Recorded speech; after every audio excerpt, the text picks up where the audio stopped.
fairing compound, and here is some repair underneath. And this fairing compound is put on top of anti-fouling, and the same in front here, so you can see can peel off. So this boat has had some damage at some point and it has been repaired. The keel seems to be structurally intact and I haven't noticed any problems with it. I guess when you are buying a cheap boat like I have and you start digging into it, and sometimes you find stuff that you don't really know what you're going to do about it, if you're going to continue moving on or if it's better to stop. And in this case I'm still not in I haven't spent money on the boat really, except from the engine, and the engine is sellable by itself. So yeah, it is kind of devastating, but I'm considering giving up this project because I don't find that it is a viable option to continue. The osmosis is not really a big deal. Of course it costs a lot of money to put back all of the fiberglass that I'm gonna have to grind off the boat, but that's not the real issue here. Earlier on in this boat's life, I guess sometime before 2006, it had a rough grounding and breached the hull and knocked the keel up into the boat, and I believe that the boat may have more or less sunk because all of the cushions and mattresses and so on has been replaced in the boat. So yeah, that's what I'm thinking anyway. That was before the previous owner bought the boat, and he has not used the boat much because of health issues, so the boat has not been used much in his ownership. So when I lifted the boat from the water, I released a video called The Ugly Truth is Starting to Reveal Itself, I think. And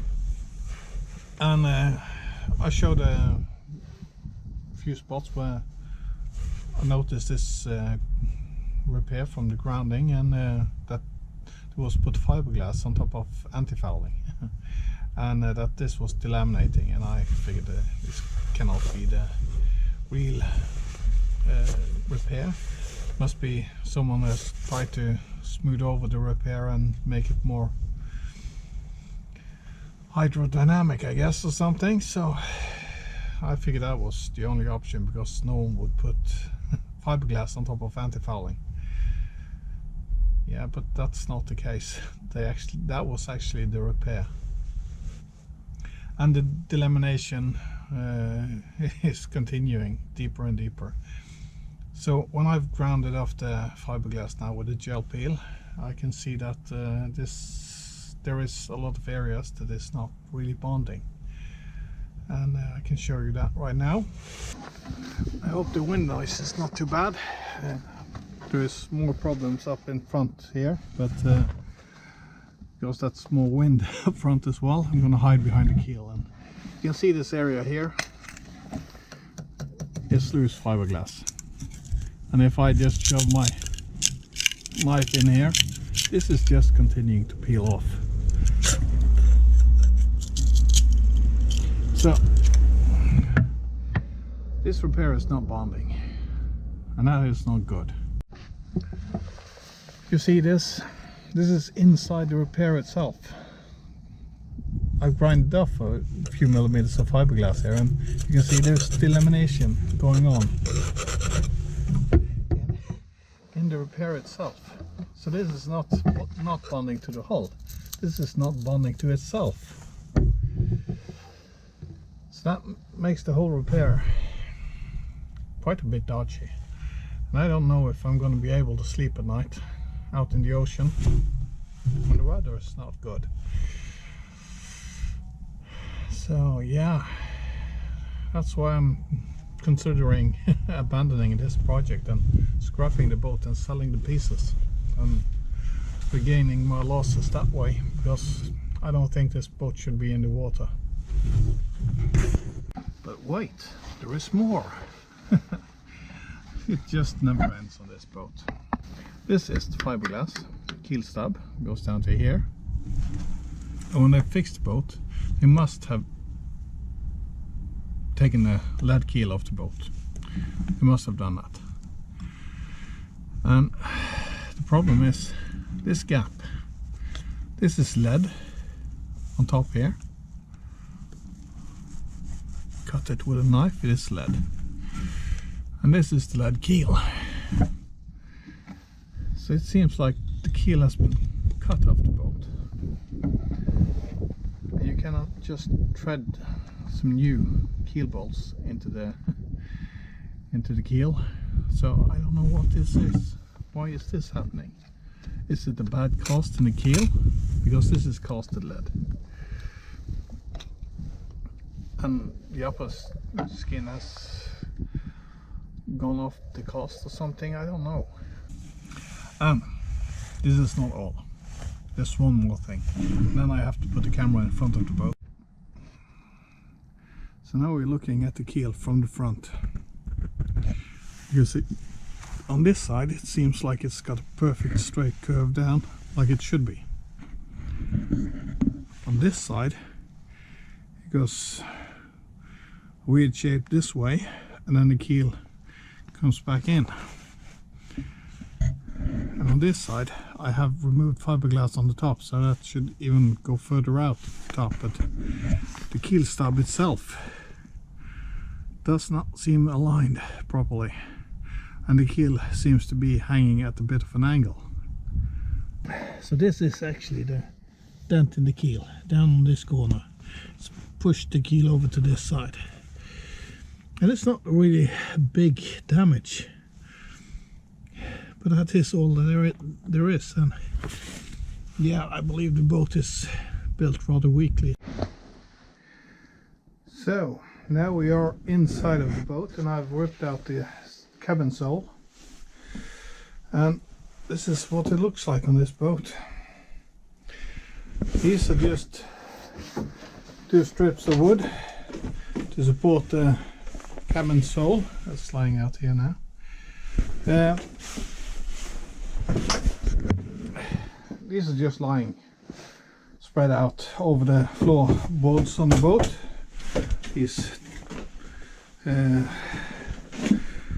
pieces of plywood that's glassed in that goes across the boat. And this is the real part of the problem, I guess. I put in quite a few floorboards when I repaired the boat. I've been looking online because I cannot figure out why the repair was not bonding to the hull or delaminating from the hull. So I've been looking around and trying to figure out why, and this is what I've come up with.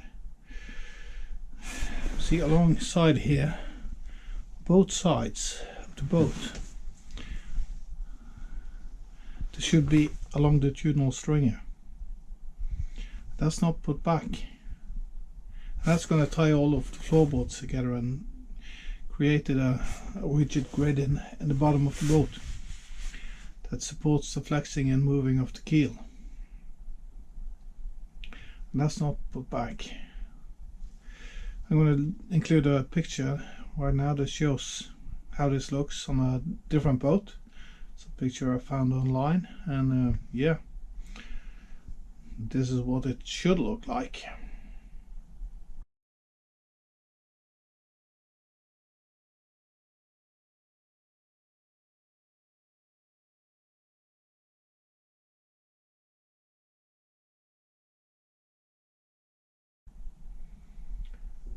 And also where the mast step is behind here, there should be a double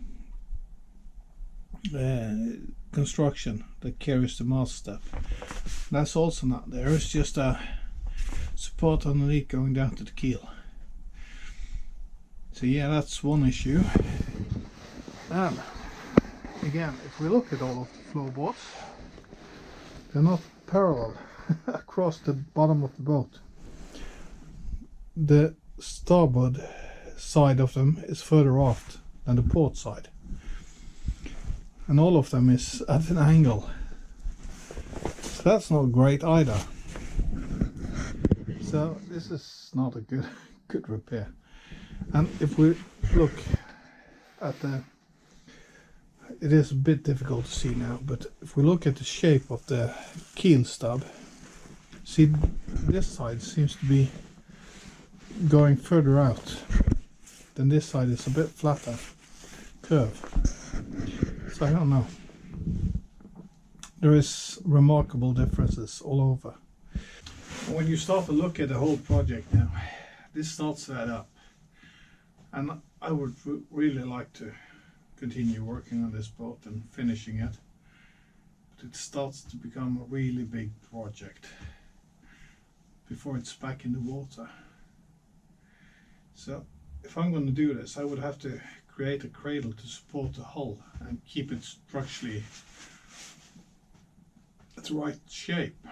Well, I take out the complete keel stub, build a new grid inside of the boat. I need to take out the interior and so on. So I need to stabilize the hull so it could rest in a cradle and not deform or flex in any way. Now I have to start building this thing back up and fairing it into right shape, and yeah, it would be an insane amount of work. And also it would cost a lot of money, but that's not the real issue here. The issue is the time factor. I bought this boat because it was a boat that I could fix a bit on now and then, and I was prepared for the osmosis that I would have to take care of some blisters and fix out and put it back in the water, but the amount of osmosis is incredible on this boat. And also, when this damage comes on top of that, it's going to be a seriously big project. And I don't know if I bought a sailboat because I wanted to go sailing, not grinding out fiberglass and not working my ass off getting the boat back in the water.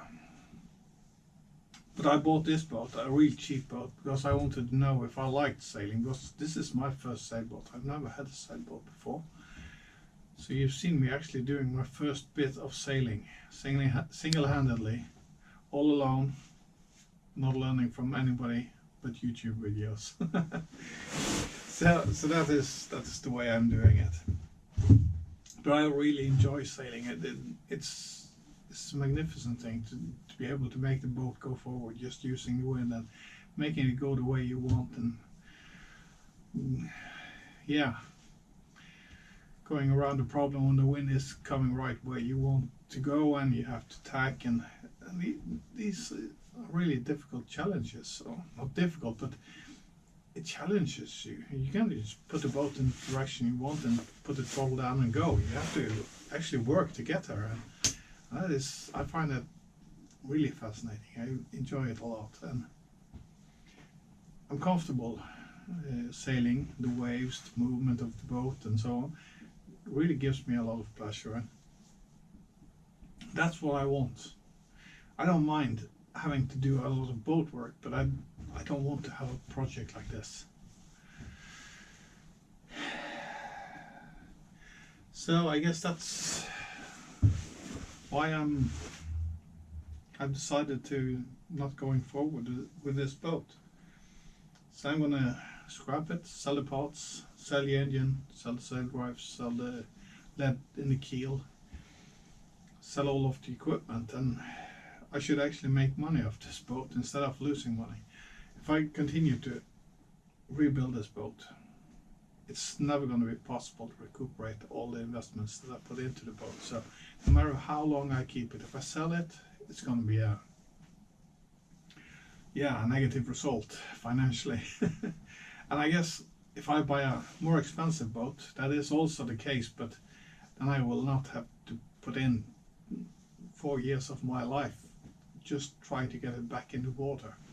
So that's the trade-off. And also, When I bought this boat, I was living on the island. My needs for the boat was a daily commute and a pleasure craft. And this was a perfect mix in that regard. So that was the needs for the boat that I had back then. Now I don't live on the island. Boat is now going to be a pleasure craft only, and I want to do some serious sailing later on when I get more skilled in sailing. I want to do perhaps some ocean passages and so on. It's nothing planned, but of course I have hopes and dreams. So, and then a bigger boat would be handy, and also this boat with the cabin sold the way that it is now, I have just not enough headroom. If I tweak it a little bit and perhaps change the headliner on the boat, I will just be able to get the headroom, standing headroom in most of the cabin low here. So it is achievable to get headroom, but it's going to be a small boat anyway. So yeah, and still it would probably cost the same as a big boat. So of course there is a decision to be made, and the only right decision really is to say that this is the end of the line for this boat. Of course, yeah, there is better boats out there.